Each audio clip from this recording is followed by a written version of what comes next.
Un año de cambios profundos, un devocional centrado en disfrutar a Dios, tomados del libro de Nicolás Emilio Tranchini y otros hermanos. 19 de diciembre. Ya que Esdras había dedicado su corazón a estudiar la ley del Señor y a practicarla y a enseñar sus estatutos y ordenanzas en Israel.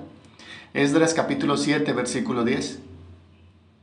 Uno de los personajes y reformadores más poderosos de toda la historia de Israel fue Esdras, el sacerdote de Dios. Esdras vivió entre el tiempo de Zorobabel, quien junto con el sumo sacerdote Josué condujo a 50.000 judíos de vuelta a la tierra de Israel para reconstruir el templo, y el Nehemías, quien regresaría desde Persia para construir el muro de la ciudad de Jerusalén. Zorobabel reconstruyó la casa de oración, Nehemías la ciudad. Esdras reconstruyó el pueblo que allí vivía. Qué ambición más grandiosa y noble, llegar a ser el escriba, el erudito del Antiguo Testamento, que llegue a ser el misionero del remanente de Israel, que regresa a la tierra y quien los ponga al tanto de la historia que ellos habían olvidado. Ese es el reformador por excelencia. No se me ocurre ningún propósito más grande que ser el misionero o educador de una nación que se apartó de su camino.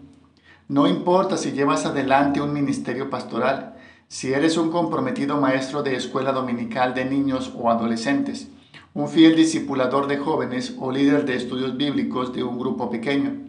Cualquier sea la forma que tome la vida que Dios te ha dado como seguidor de Cristo, tu propósito debe ser promover la obediencia a la fe entre todos los gentiles, por amor a su nombre, como dice Romanos capítulo 1, versículo 5. Y el único modo de hacerlo es como Esdras. ¿Qué fue lo que hizo? En primer lugar, dedicar su corazón a estudiar la Biblia. Las personas no llegan a ser grandes simplemente por casualidad. Se proponen estudiar a fin de presentarse aprobados como obreros en el manejo correcto de la palabra de verdad. El gran predicador inglés Charles Spurgeon diría que cuando te corten, brote de tus venas la Biblia. En segundo lugar, practicarla. Antes de poder enseñar la Biblia, un pastor debe ponerla en práctica. Luego de estudiar la Biblia, el creyente debe vivirla. No podemos ofrecer verdades que no llevamos a la práctica. El mundo huele la hipocresía a kilómetros de distancia. En tercer lugar, enseñar sus estatutos y ordenanzas.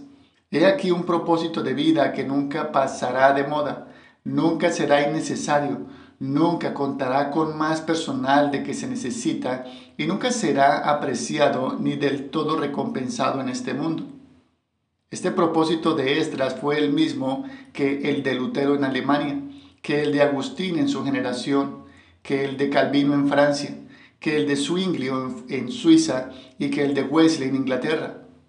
El de reeducar a una generación que se había apartado de la palabra de Dios. Este fue el propósito del Salvador, el de invitar a su pueblo a volver a la palabra de Dios que había sido contaminada por los líderes de la nación de su época y al hacer esto redimir y restaurar a los perdidos a una correcta amistad con Dios. Este también debería ser nuestro propósito. En el mundo de hoy es fácil distraerse.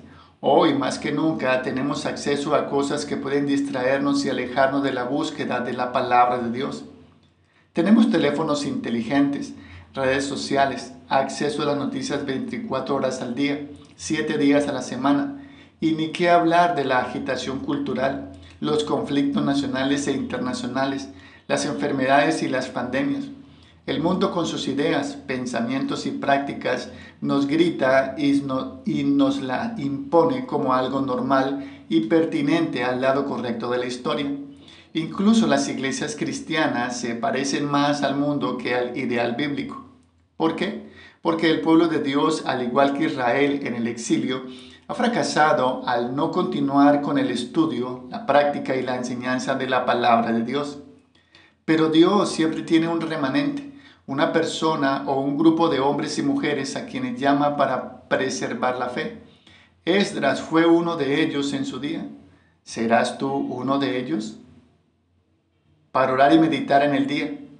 Procura con diligencia presentarte a Dios aprobado como obrero que no tiene de qué avergonzarse, que maneja con precisión la palabra de verdad.